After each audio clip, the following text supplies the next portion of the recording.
Alright, it's time for round two of the North American Corporate Chess League. We are just waiting for that second round of games to get posted up. We won our first round, which was pretty exciting. It was not the not our greatest moment, I'll definitely put it that way, but I was pleased enough to come away with a win, and I felt like for the most part I was playing treated the position correctly. I just made one crucial mistake, which is unfortunate, but that's okay, that's how it is. So now we're just going to sit here and wait, and there are the game two pairings. Alright, let's see what we're playing. Search for a deck. Playing somebody unrated from Deloitte. Here's my board. And let's full screen it. D4 for my opponent. Alright, we're a knight f6 player, and here we go. I was rated 1750, but with no real stuff, so this person could be pretty good. They're unrated. We're going to continue to play e6. Weird that we don't see a Queen's Gambit position here. That's already weird. We can go here, threatening to take and then take. And if we see this push, I think we're actually kind of happy to be here. Like we don't mind the open file. I think this is fine. We can follow this up with c5. We can follow it up with d5. And this pawn, I think, can be a weakness. Yeah, takes, and I get the pawn. I'm threatening the bishop again. I think this is just correct for us. Like just a free pawn into the opening, right? Have I missed something? Doesn't seem like it. We exchange the bishop for the knight. We need to slow down. Like this got 15 minutes here. But we're up a pawn. It's a good start. Which we feel good about, because playing black, that's not always what you get. Okay, we can just take here and ruin the structure, right? I'll be curious what this person's previous game looked like. We can look that up after the fact. Now I think we probably castle, and we just prepare for the fact that this might be a threat. If that's the case, we can play here. In fact, maybe we don't castle. Maybe we chill out and try and find a place for this bishop to be able to get into the game, or a way to route the knight over. Actually, that's probably best done like this. So maybe d6 is the best compact move, and then we're just defending against threats like this. Yeah, let's play d6. We're probably not going to want to castle into this direction, but I'm happy to get this knight involved. Looks like our opponent will be castling on this side, which is fine. But I want to get my knight over to f6, and then we can focus on getting this bishop along the long diagonal. And once this knight is here, then all the threats here are gone. In fact, we probably could have just played h6 and done the same thing. Let's go ahead and play knight here. We don't really care about this, because we can just reply with bishop takes after we castle. So I think we're doing fine. And again, we just need to slow down. We're up a pawn. We have a better structure. Get ourselves to an endgame. Slowly convert. Yeah. Just go right here. No problem. Push. Now we can just take. And can't even get over there. Also, if this knight ever comes to either of these squares, we need to remember that there are going to be tricks here where we can take the knight. And now it's just a matter of getting this bishop playing. We're leaving some light square weaknesses, but that's okay. Do they want to push? Takes. Don't we have knight takes, though? So yeah, let's go ahead and go here. And if this happens, then we can take in this direction. We do have to be careful about this happening, though.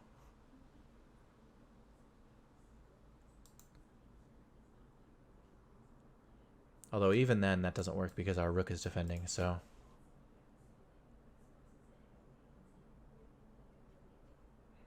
Oh, fantastic. Okay, that I think is fine. Takes. You can get the bishop here. If we go bishop here, then he takes right away, and then things are ugly. So I think we do have to take first, and then we can actually just contest the open file if we want. Get our bishop out. Yeah, that seems fine. We've repaired our opponent's structure, but in exchange we've opened up our bishop's prospects. So our choices are here, threatening this pawn, or here, pinning the knight. And I think, given the option, pinning the knight is better. Freezes our opponent's queen. It's going to allow us to contest the open file. This pawn is going to... I guess we could have taken the pawn right away. Again, we're playing too fast. But this pawn... If our opponent's going to defend it, they have to play something like this. We can damage the structure again by playing there and taking. Then they just have a pawn here and here. We have two pawns in the center. That feels very strong. But so far, this feels like good for us. Takes, queen takes. Seems fine for us. Although actually, we're just going to go back here. We don't really mind to this because we can go back. We can play here or here. Doesn't really matter. Probably open the H file because nothing's coming for us on the H file. We'll be able to step up when the time comes, as long as we don't let a queen get to H4. And we're doing fine. A-okay.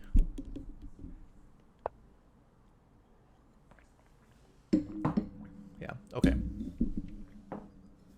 So now the question is, if we play knight takes, pawn takes, bishop takes, preserving the pin, like, does that put us in a better position because our queen can get in? Maybe, but we're already up a pawn and his king's already weak. But like, then we're just up a piece for 3 pawns, or we're up 3. It's 3 pawns for a piece. So it's not the worst thing in the world, and we've preserved the pin. Like nothing can happen there. But then he just goes here.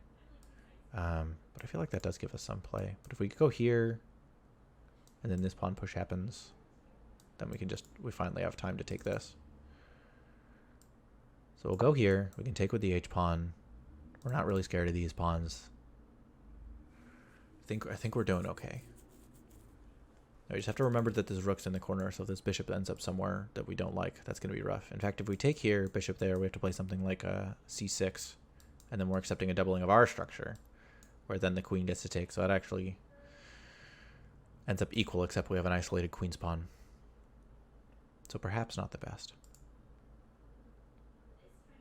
But if our opponent doesn't take, then... And in fact, if our opponent takes here with the bishop, we might want to take with the f-pawn, because while this diagonal opens, like, how is somebody going to get on the diagonal? I don't see it. And at the same time, then we have more attackers here. That being said, I know playing bishop g6 is probably the right move. But I think I should have considered this more seriously. Bishop takes g6. So if we go here, it's like kind of a fake threat unless the queen moves. I think we do play h takes.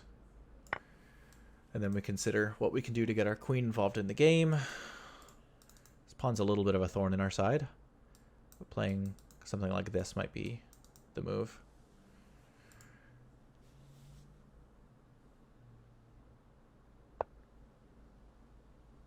That feels superficial. In fact, that even allows us to get our knight here. Yeah, and we can't take this because the queen defends. Can't go here because the rook defends. Can't go here because the pawn defends. We could go here, threatening this pawn, but then getting locked away almost forever until we play this and then that. Or this, I guess, but then our king's wide open. If we just go here, everything's shut down. Which seems fine. Then we're going to contest the open file. This pawn is defended from the open b file, so no problems there. We probably have lost a little bit of our advantage if I'm assessing this correctly. The computer will tell us though. But yeah, compared to move like 13, I think move 17 is probably a lower evaluation for us. But g5 feels like the wrong move. I felt like if my opponent wanted to do that, they had to do it in the other order.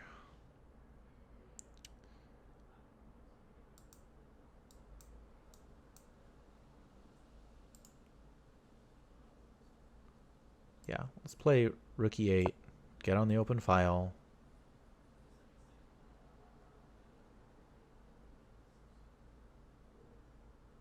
And then we can just make use of our extra pawn and our superior structure to break out. As long as we don't end up with our opponent's king like here by the time that we have our kings out, I think we're okay. And it is difficult for our opponent's knight to infiltrate. Like, he can infiltrate here, I guess, but we just push, and then he's got to like wheel around a bunch of times in order to be able to attack anything. Okay, feeling okay about that.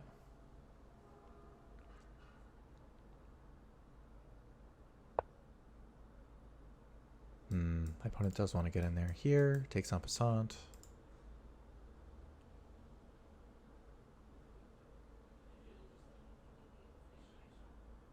The thing we can do is we can threaten to like get in.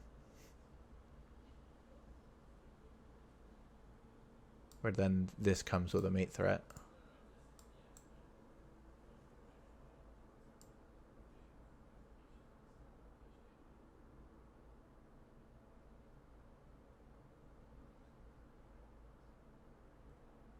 Yeah, let's do that. Again, if our opponent goes here, we can just push a5.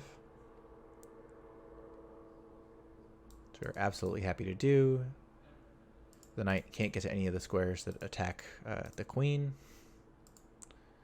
So we're okay for the moment. Our backward c-pawn is going to be a liability, but there's a c-pawn in the way, so difficult for our opponent to deal with that. Here, here, and here is what we'd like. Are we going to get that? Probably not.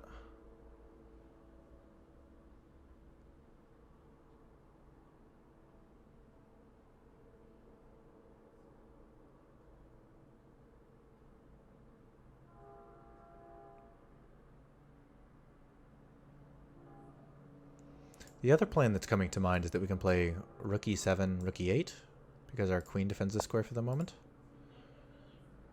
Yeah, so takes, and here I think makes it harder for our opponent to defend there, right? Oh, and this comes with like 2 threats actually, which is good. Yeah, let's go ahead and do that. We always have this square for our king, which is nice. So now the opponent's king is cut off. They have to find a way to defend this square and this square. Just like a rook here, but that doesn't do anything. They could play queen here. Then, I mean, among other things, trade queens. But also that doesn't protect this square. So queen here is undefended. Yeah, how do they protect this? I just don't know. Position has got interesting though, I will say that.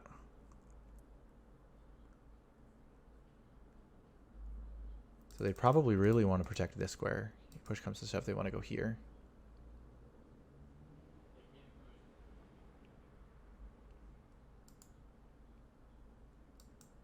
Here so that this can't happen. But then I just take this pawn. In fact, if they go here, I can probably just check to start. Rook takes. No qualms there.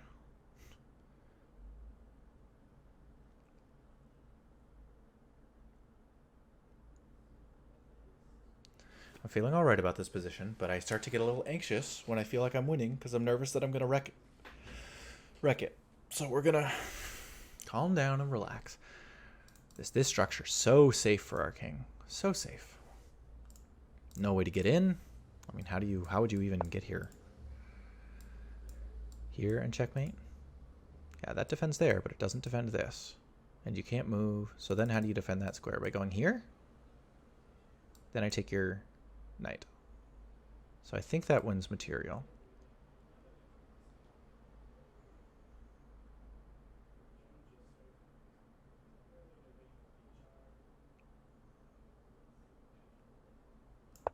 Here, queen here, here.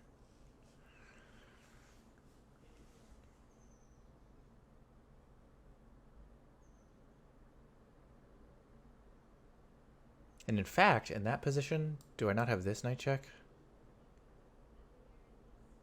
Then the king has no squares, so you have to play queen takes. So I think that wins the queen as well. So we'll consider for sure. I'll double check that, but that might just win a queen. As you guys can see, I don't see everything at once, and in these faster games, not everything's apparent, but this feels good.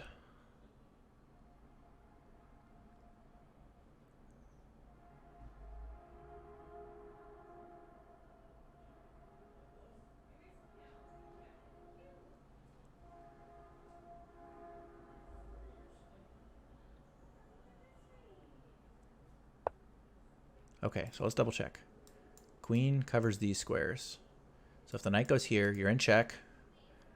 Knight can't take it, pawn can't take it, rook can't take it, none of these things can take it, the king is there. So you have to play queen takes, and then I play rook takes. And then nothing else is happening. So here, and it's check with the knight, but not with the queen, so you can't take here. So you have to play queen takes. And then here, there's not even a way to fork the rook and the queen. I think this just wins a queen for a knight.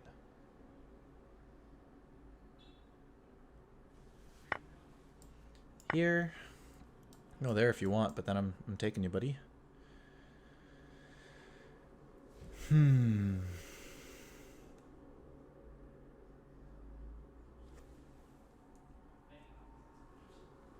you don't move your knight, I'm taking your knight.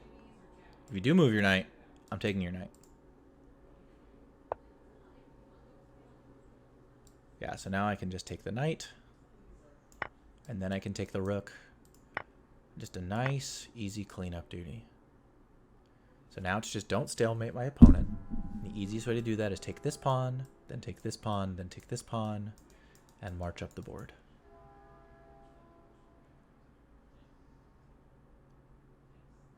Feeling good about it.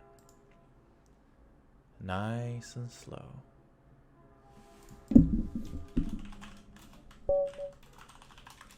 Oh, nice of them to say good game. You guys can't see it, but they said good game over in the chat. All right, well, let's take a look at the analysis board. Request a computer analysis. Interesting. A win in 26 moves. All right, so here, here, here, here. This is apparently all normal. E4 is normal. Apparently D4 is the right move. Bishop B4. Really, this isn't good for me? Oh, they're going to come get this pawn. Huh, okay. Should have seen this move. That was a mistake on my part. Yeah, so now we are just cleanly up. We're fine. E takes is wrong. It just wants me to play E5. That's doesn't blunder too much of our advantage. Just setting this pawn here is dumb. I could have just played here and given my opponent no options. Still allows me to slide my bishop out. Bishop G4 here. Bishop H5 is wrong. I'm supposed to take. So this is actually almost even. Let's give it a little bit of time and see if it keeps thinking that. No, it's starting to realize that G4 is still -1. And we are just up a pawn in this position. So, okay, fine. Here, Bishop G6. This apparently is not the right move. Okay. But I was correct in thinking that we were better like move 12 or 13 than we were on move 17. So that's fair. Yeah, so if we come back, bishop takes, H takes, and H takes is the correct one, right? Yeah. H takes, G5. Knight H5 is correct. Knight D7 is also fine. Knight H7 is not very good. Here, H4. Rook E8 is best. Man, clinical. It wants him to play Rook B8, but he plays Knight D4. It wants me to trade, which is interesting. Why does it want me to trade? Here, takes, and then Queen D7. Interesting. Oh, so I can generate this with a tempo. Okay, well, we got what we wanted anyways. So then my opponent has to go here to prevent this threat. Or this threat. Rather, this threat. Yeah. Then the game goes on. Yeah, C4. Waste of time. Now it wants me to play Rook takes. I'm not sure why this... So this is apparently not accurate. Man, our average centipost... Okay, only 42. Okay. Here. Yeah, I needed to play here. And then what was I was going to take this pawn, right? Here, and then it wants me to take the pawn. Knight somewhere. Take this pawn with check. Move the queen back. I can even trade the queens and then play here. And then, yeah, you know, we've got, what, an extra 3 pawns? So we're still fine there. Rook takes E8. Rook takes E8. Yeah. Knight F3 protects this pawn, but does not protect against this threat. I was very happy to find Knight F4 here. Knight E2 check is wrong. It wants me to play here. I'm not sure I understand that. So A3. Queen G4 check. Oh. It just wants me to go here and then there. He goes to the corner. I go here. He comes back. Oh, my rook up? What does this do?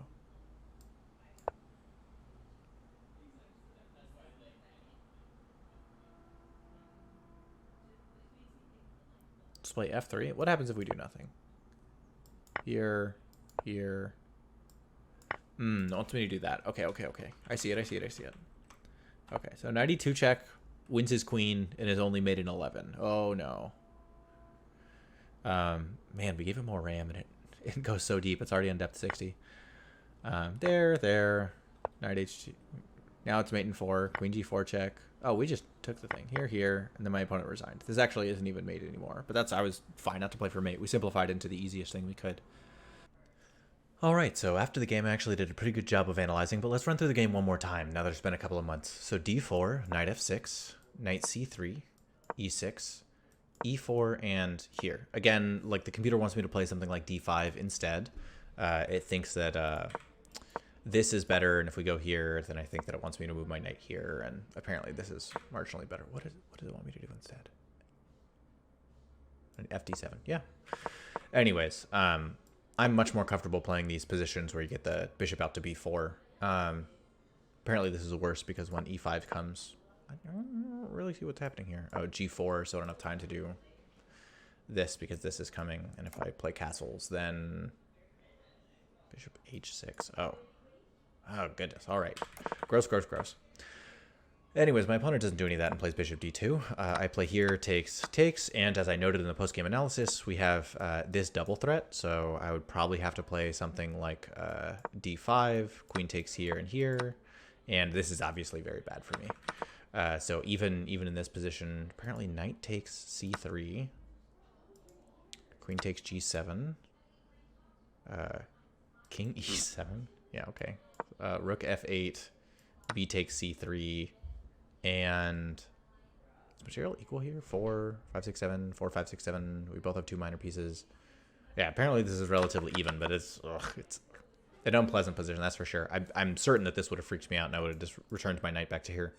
Anyways, my opponent plays bishop d3, and I play takes and takes, so now I'm just cleanly up a pawn, which isn't a ton, but that's fine. And I think that my plan of trying to get my knight over to here was actually pretty good. The general thought that, okay, maybe something's happening here. I'm a little bit worried about something like queen h5. Why don't I just put a knight on this square, and that'll totally be okay. Now, for example, if we see something like this straight away, then I probably have to play here. But again, this isn't the worst thing in the world.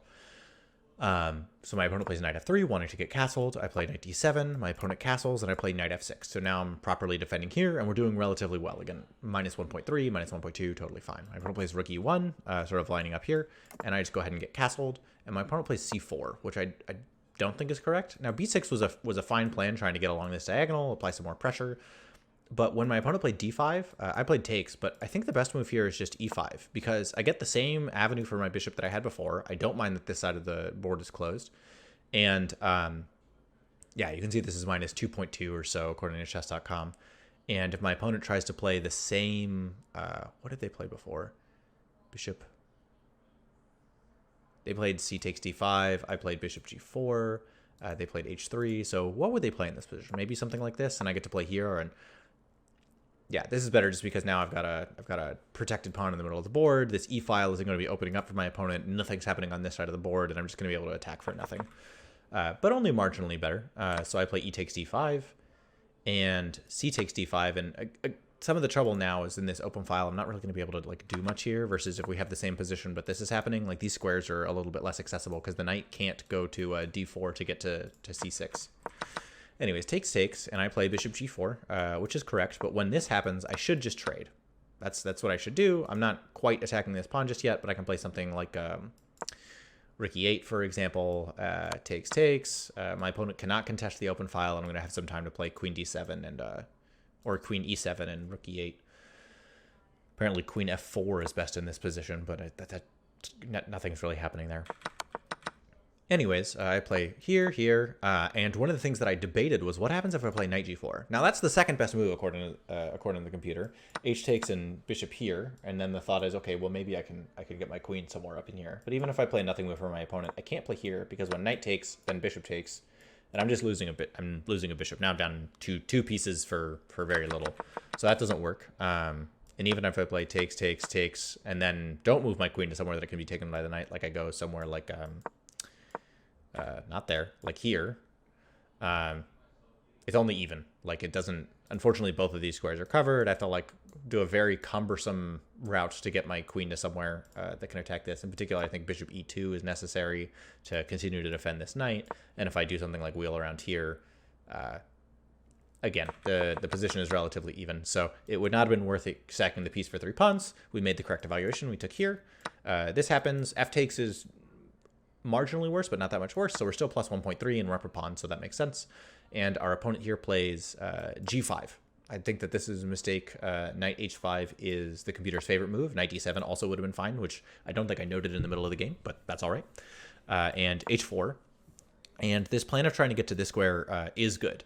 Rook e8 is fine. Queen d7 here is slightly better. We play rook e8 first. Our opponent plays knight d4, trying to get into here, and we correctly note that we don't want this coming with a threat on a queen, not that it would matter a ton. And here it's going to tell my opponent to put their queen in f3 a bunch of different times because it doesn't want my queen to get in here or in here to threaten this pawn. Especially with the knight blocking these two squares in the diagonal. If there's a way that my opponent's queen can block both of these squares, then it's going to be fine. Anyways, my opponent plays c4, which again feels like a complete mistreatment of the position. Apparently wants me to trade and then come straight into here. So takes, and then come straight to here, so that then no matter where the king goes, something bad is going to happen, such as, for example, losing this knight.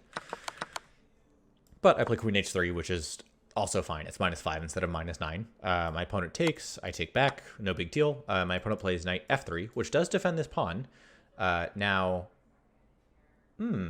So knight f4 apparently is the best in this position. Queen g4 check is second best. So we play knight f4. My opponent plays queen f1, which is correct. Now I'm supposed to take the knight. It still threatens checkmate, and then I'm going to be able to move my rook up and over eventually. Basically, I can go here, here, here, and then take this with the rook. Something like that, right? Yeah, queen takes, a3, queen g4 check, king h2, takes here, king g1, rook e5, queen g2, here, here, here, here, here. Yeah. Fair enough. But we do not play queen takes f3. We played